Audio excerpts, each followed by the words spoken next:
Olá pessoal, eu continuo crendo que você esteja vencendo em Cristo Jesus. Bom, deixa eu passar aqui nesse vídeo a parte 2 a respeito do livro de Gênesis, né? Um resumo bem grotesco mesmo, né? Que tem muitos detalhes, tem várias situações, várias citações, né? Bastante linha de raciocínio, dinamismo, enfim. Mas é um resumo bem grotesco mesmo. A intenção é deixar esses vídeos bem curtos o máximo possível. Bom, antes disso, Deus sempre se manifestou com juízo para preservar aqueles que são justos perante Ele, né? Durante toda a história, desde o Gênesis até, simbolicamente no Apocalipse, mas Deus sempre se manifestou com juízo, né? Até com o povo de Israel, né? Mesmo que porque o povo de Israel era um modelo, né, de referência de ter o Deus justo, né? Tinham vários tipos de tribos, né, vários tipos de nações, e no decorrer da história, né, vários tipos de nações foram tendo os seus processos de idolatria, de sacrifícios, de celebrações, de festas, né? E Israel era para ser diferente. Israel não era para ter vários deuses, não era para ter idolatria ao Deus de algum símbolo. É simplesmente adoração ao Deus justo. E essa referência era para dizer para todas as nações, para todos os tipos de povos, que Israel era a referência, né? Referência como tendo o Deus justo. Mesmo assim, no decorrer da história de Israel, mesmo Israel como povo também, Israel como igreja, Deus sempre tem a manifestação de juízo. E nessa manifestação de juízo, me refiro diretamente a Israel. Mesmo essa manifestação, se manifestando em Israel, é para preservar aqueles que são justos perante Deus. Deus que faz esse julgamento, e não simplesmente o homem. E o dilúvio, né, o próximo ponto que eu vou tratar aqui, nessa linha de raciocínio, fez, por que não dizer, parte de um juízo. Nos 5 primeiros livros da Bíblia se relata bastante tipo de juízos, né? Você vê, por que não dizer a Torre de Babel, que logo eu vou entrar bem um pouquinho no assunto, por que não dizer no Egito, até as pragas no Egito, enfim, vários tipos de manifestação do juízo de Deus, e o dilúvio foi um deles, né? E Noé, sua esposa, os filhos, né, as esposas de seus filhos entram na arca e acontece o dilúvio, né? Aquela situação diferente, né? Não se havia chovido, né? Talvez foi um dos pontos que influenciou as pessoas a zombarem de Noé, né? Que chuva é essa? Que água é essa que vai cair do céu? Né? E o dilúvio acontece, né? Noé entra com a sua esposa, os seus filhos, né? E cada casal, né, de sua espécie, né, dos animais entram na arca, né? Aquele processo de construção, tudo. E o próprio Deus fecha, né, a porta da arca. Quando entrou todos que eram para entrar, né, Deus que foi trazendo os animais, e quando entrou todos, Deus fecha a porta. Deus mesmo, não Noé, né, o próprio Deus fechou a porta. Acontece o dilúvio, né, e depois que terminar o dilúvio, né, há indícios, né, científicos que brotou água da terra também, né, tanto que choveu e também brotou água. Enfim, aconteceu o dilúvio. Cessa o dilúvio, a arca fica, né, vamos dizer assim, a navegar aos ventos, né, mas ela repousa no Monte Ararat, né. E se tratando de monte, é importante mencionar aqui o estudo a respeito dos montes, né. Preste atenção, você como estudante da Bíblia, por que não dizer como leitor também, dê atenção aos montes citados na Bíblia. Veja, o que eu estou citando aqui: Monte Ararat, Monte Sião, Monte Moriá, Monte Sinai.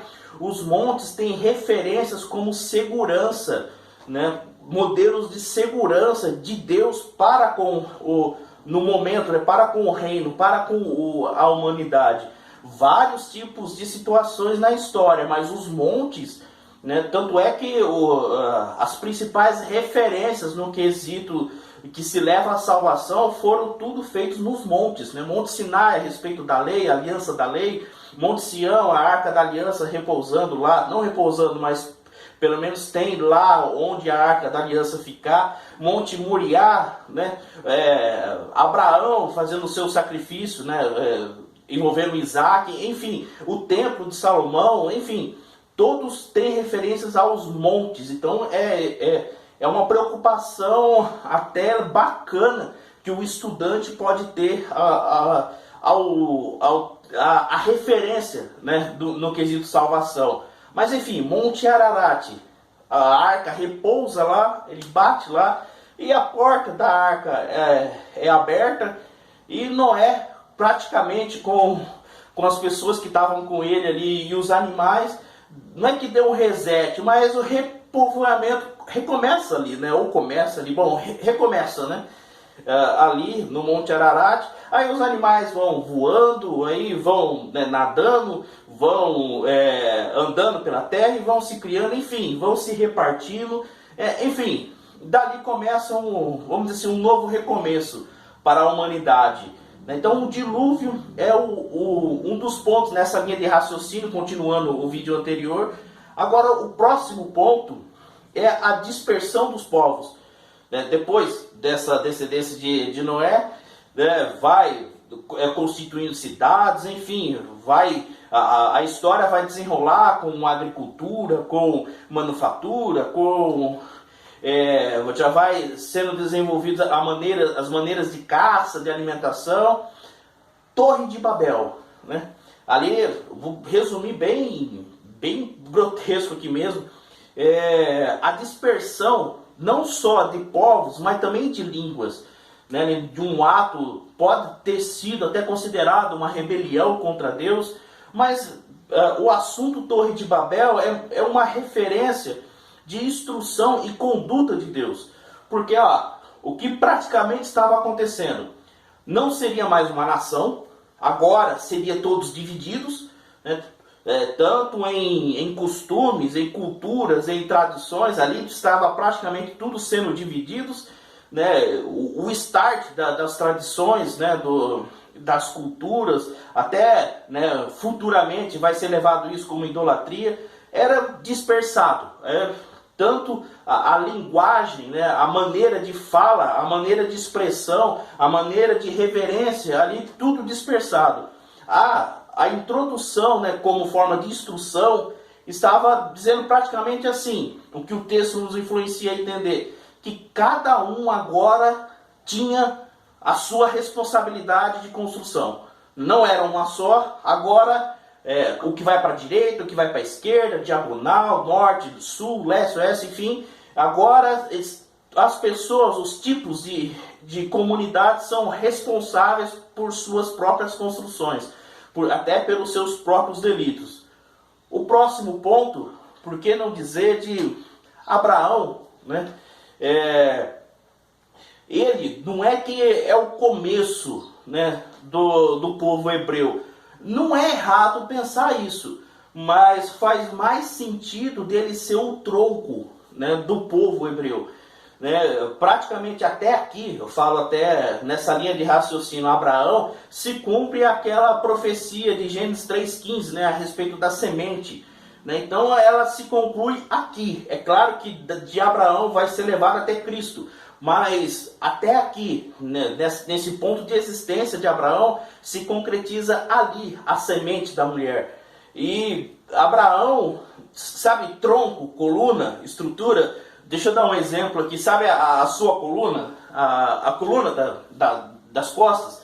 Né? É ela que equilibra o seu sentar, o seu levantar, né, o seu deitar, a caminhada, de virar os braços.